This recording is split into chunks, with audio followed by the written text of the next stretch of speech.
So hello everyone, क्या आप date mutual fund के टैक्सेशन को लेकर कंफ्यूज हैं? बजट के बाद वो सारी स्कीम जिनमें 65% या 65% से ऊपर का डेट है, तो वो उनका टैक्सेशन बजट के बाद क्या होने वाला है, इसको जानने के लिए हमें उस इन्वेस्टमेंट को दो पार्ट में बांटना पड़ेगा। एक वो इन्वेस्टमेंट जो 1 अप्रैल 2023 से पहले हुआ है, दूसरा इन्वेस्टमेंट जो है 1 अप्रैल 2023 के बाद हुआ है।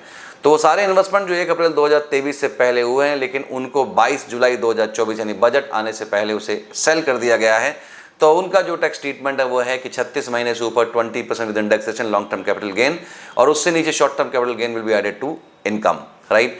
उसके अलावा अगर वो 23 जुलाई या उसके बाद बेचे गए हैं तो बेसिकली वहाँ बदलाव हो गया है। LTCG के लिए 36 महीने की जगह 24 महीना है, और जो लॉन्ग टर्म कैपिटल गेन है उनसे इंडेक्सेशन ले लिया गया है, और टैक्स लगेगा आपको फ्लैट 12.5%, और 24 महीने से पहले basically short term capital gain लगेगा। इसका मतलब ये है कि वो इनकम आपकी इनकम में ऐड की जाएगी जैसे पहले हो रहा था।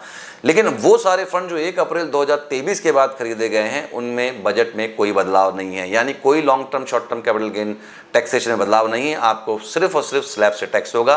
There is no provision of long term short term capital gain. आप कितना भी रखिए, बेसिकली वो इनकम आपकी इनकम में ऐड होने वाली। तो this is basically the taxation of debt mutual fund as of now after the budget. Thank you so much.